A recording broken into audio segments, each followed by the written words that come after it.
Bonjour, dans cette vidéo, nous allons travailler sur les besoins du sportif en présentant des matériaux performants et les molécules qui leur sont associées. Les prérequis nécessaires à la bonne compréhension de cette vidéo sont de connaître les règles du duet et de l'octet et de savoir les utiliser pour expliquer la formation d'ions, de savoir utiliser le tableau périodique des éléments et de connaître la définition d'une molécule. Les objectifs de cette vidéo sont de connaître d'où vient le nombre de liaisons formées par un atome, de connaître les définitions de la formule brute, de la formule développée et de la formule semi-développée, de savoir déterminer la formule développée de quelques molécules simples, de connaître la définition de molécules isomères, et enfin, de savoir repérer quelques groupes caractéristiques et nommer la famille correspondante. La pratique d'un sport en extérieur comme la course à pied nécessite la prise en compte des intempéries. Pour se prémunir de la pluie notamment, les matériaux utilisés pour la fabrication des vêtements de course à pied contiennent une membrane appelée Gore-Tex qui contient une molécule qui est le polytétrafluoroéthylène. Le polytétrafluoroéthylène est produit à partir d'une autre molécule qui est le tétrafluoroéthylène dont la représentation est la suivante. Nous constatons que cette molécule contient 2 atomes de carbone et 4 atomes de fluor. Entre ces différents atomes, nous voyons des traits. Entre les atomes de carbone, nous voyons 4 traits, alors que le fluor n'a qu'un trait à côté de lui. Et nous constatons également que entre ces 2 carbones, nous avons un double trait, alors que les autres sont des traits simples. Pourquoi ces doubles traits? Pourquoi 4 traits autour du carbone alors que le fluor n'en a qu'un? C'est ce que nous allons voir maintenant. Les traits présents sur la molécule de tétrafluoroéthylène correspondent à des liaisons covalentes. Une liaison covalente est une liaison chimique dans laquelle 2 atomes partagent 2 électrons, chaque électron venant d'un atome, et ces électrons viennent de leur couche externe dans le but de former un doublet d'électrons qui va lier 2 atomes. Et tout cela pour respecter soit la règle du duet, soit la règle de l'octet. Nous allons voir un exemple avec la molécule d'acide fluorhydrique HF qui contient un atome d'hydrogène. L'hydrogène possède un proton, donc un électron, et sa structure électronique sera donc K1, et un atome de fluor. Le fluor a pour numéro atomique Z égale 9, il aura donc 2 électrons sur sa couche K et 7 électrons sur la couche L. Si nous représentons ces 2 atomes, nous aurons l'hydrogène ici, le noyau, avec autour un électron sur sa couche K. Pour le fluor, nous avons le noyau de fluor avec tout d'abord 2 électrons sur la couche K et 7 électrons sur la couche L. Ces 2 atomes vont s'approcher l'un de l'autre pour former une molécule d'acide fluorhydrique. Nous constatons ici que l'électron de la couche externe de l'hydrogène et un des électrons de la couche externe du fluor vont se mettre ensemble. Nous avons donc ici présence de 2 électrons, l'un apporté par l'hydrogène, l'un apporté par le fluor, qui vont former une liaison covalente que nous représenterons sous la forme HF, donc avec un trait entre les deux correspondant à cette liaison covalente constituée de 2 électrons d'une couche externe, un de l'hydrogène, un du fluor. Suivant le nombre d'électrons présents sur la couche externe d'un atome, un élément chimique va former plus ou moins de liaisons. C'est ce que nous appelons la valence d'un élément chimique. Donc la valence d'un élément chimique est le nombre maximal de liaisons covalentes qu'il peut former en fonction de sa structure électronique. Nous allons voir quelques exemples de détermination de valence pour quelques atomes usuels. Nous commençons avec l'hydrogène qui a un numéro atomique Z égale 1, qui va donc avoir comme structure électronique K1 et va chercher, en respectant la règle du duet, à passer à K2. Pour ce faire, il va chercher à mettre un électron en commun. Il a donc une valence de 1. Si nous reprenons ce même raisonnement avec l'oxygène, donc de numéro atomique Z égale 8, il a donc pour structure K2L6, il va chercher à respecter la règle de l'octet en mettant 2 électrons en commun pour passer à K2L8. S'il met 2 électrons communs, il va former 2 liaisons, il a donc une valence de 2. Le même raisonnement avec l'azote, numéro atomique Z égale 7, K2L5, qui va chercher à passer à K2L8 pour respecter la règle de l'octet. il va donc mettre 3 électrons en commun, il a donc une valence de 3. Le carbone, lui, à Z égale 6, il va passer de K2L4 à K2L8, il va donc mettre 4 électrons en commun, il a donc une valence de 4. Et enfin pour finir, le fluor a pour numéro atomique Z égale 9, il va chercher à passer de K2L7 à K2L8, il va donc mettre un électron commun, il a donc une valence de 1.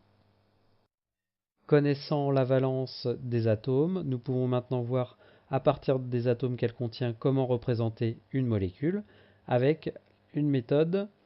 La première étape consiste à écrire la formule de la molécule. Ensuite, nous comptons le nombre d'atomes de chaque type présent dans cette molécule. On recherche la valence de chaque atome. On écrit le symbole de tous les atomes présents. Et pour finir, on trace les liaisons entre les atomes en vérifiant que le nombre de liaisons est bien respecté. Nous allons voir un exemple de représentation d'une molécule avec le cas du méthanal. Le méthanal a pour formule CH2O. Il est constitué d'un atome de carbone, de 2 atomes d'hydrogène et d'un atome d'oxygène. Nous regardons la valence de chaque atome. Le carbone a une valence de 4, il va donc faire 4 liaisons. L'hydrogène a une valence de 1, il va donc faire une liaison. Et l'oxygène a une valence de 2, il va donc faire 2 liaisons. Nous représentons ensuite tous les atomes présents dans la molécule. Nous avons donc un atome de carbone, 2 atomes d'hydrogène, un atome d'oxygène. Et nous allons maintenant placer les différentes liaisons. La seule configuration permettant de faire 4 liaisons avec le carbone, une pour chaque hydrogène et 2 pour l'oxygène, est tout d'abord de mettre une liaison carbone-hydrogène, une deuxième liaison carbone-hydrogène, et enfin 2 liaisons entre le carbone et l'oxygène. Nous allons ensuite positionner les atomes autour du carbone, qui est l'atome central ici, et nous obtenons la représentation de la molécule de méthanal qui sera la suivante. Il existe différentes façons de représenter une molécule. Nous allons en voir 3. Tout d'abord, la formule brute. La formule brute d'une molécule nous renseigne sur les types d'atomes et leur nombre dans la molécule. Ensuite, la formule développée. La formule développée représente toutes les liaisons chimiques présentes dans la molécule. Cette dernière représentation nous renseigne sur la structure de la molécule. Et une dernière représentation qui se nomme formule semi-développée, qui reprend la formule développée, mais cette fois sans représenter les liaisons avec les hydrogènes. Et ces hydrogènes sont regroupés autour de l'atome avec lequel ils font la liaison. Nous allons illustrer les différentes représentations d'une molécule en voyant le cas de l'aniline. L'aniline a pour représentation la suivante. Ici, nous voyons tous les atomes de la molécule et toutes les liaisons présentes. Il s'agit donc d'une formule développée. Nous allons voir comment passer à la formule semi-développée.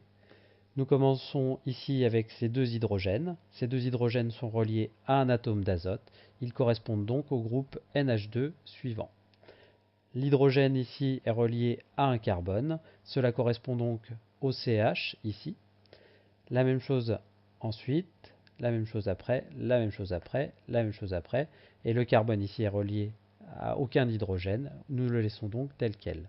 Nous avons dit qu'ici, la représentation semi-développée de l'aniline obtenue à partir de la représentation développée. Pour passer à la représentation correspondant à la formule brute, dans ce cas, il suffit soit sur la représentation développée, soit sur la représentation semi-développée, de compter tous les atomes présents. Nous avons ici 1, 2, 3, 4, 5, 6 atomes de carbone, un atome d'azote et 1, 2, 3, 4, 5, 6, 7 atomes d'hydrogène. La formule brute sera donc C6H7N. Nous allons maintenant voir une particularité lorsque nous cherchons à déterminer la formule développée d'une molécule à partir de sa formule brute. Nous partirons avec la molécule de formule brute C2H6O. Elle possède 2 atomes de carbone, 6 atomes d'hydrogène et un atome d'oxygène. Le carbone fait 4 liaisons, l'hydrogène fait une liaison, l'oxygène 2 liaisons. Nous allons donc avoir une représentation possible ici en plaçant les 2 carbones et l'oxygène, et en plaçant sur le premier carbone 3 hydrogènes, sur le deuxième 2 hydrogènes, et sur l'oxygène 1 hydrogène. Mais il existe également une autre représentation possible, en plaçant non pas l'oxygène sur une extrémité, mais en plaçant l'oxygène entre les 2 carbones par exemple. Nous voyons donc qu'ici, nous sommes partis d'une formule brute et nous nous retrouvons avec 2 formules développées différentes qui correspondent donc à 2 espèces chimiques différentes. Ces molécules sont appelées des molécules isomères. Des isomères sont des molécules ayant une même formule brute, mais des formules développées ou semi-développées différentes. Pour finir, nous allons voir quelques molécules et essayer de déterminer des points communs entre certaines. Nous allons partir avec des exemples, tout d'abord avec l'acide propanoïque, le chlorométhane, l'acide éthanoïque, le 1-chloropropane, la méthanamine et l'éthanamine. Si nous regardons la structure de ces molécules, nous constatons qu'au niveau des carbones, le nombre est variable entre les différentes molécules. Certaines ont 3 atomes de carbone, 1, 2, 3, 2, 3. Nous ne pouvons donc rien dire de particulier là-dessus. Par contre, si nous regardons notamment sur l'acide propanoïque, nous voyons qu'ici, le carbone à l'extrémité est relié à un oxygène avec une double liaison et à un OH. Et ce groupement se retrouve sur l'acide éthanoïque. Nous avons donc une partie de chacune de ces molécules qui est identique. Si nous reprenons ce raisonnement, nous pouvons voir aussi avec le 1-chloropropane et le chlorométhane que là encore, nous avons un atome de chlore dans l'un et un atome de chlore dans l'autre.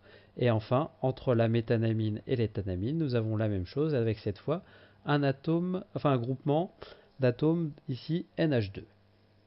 Ces particularités que l'on retrouve sur certaines molécules sont appelées groupes caractéristiques.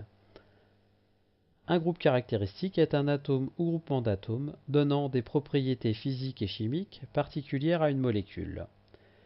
Et les molécules ayant un même groupe caractéristique font partie d'une famille chimique.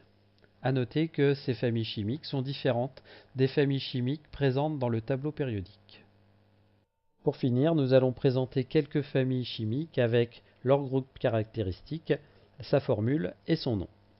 Nous commençons avec la famille des alcools, qui possède un groupe OH qui se nomme groupe hydroxyle.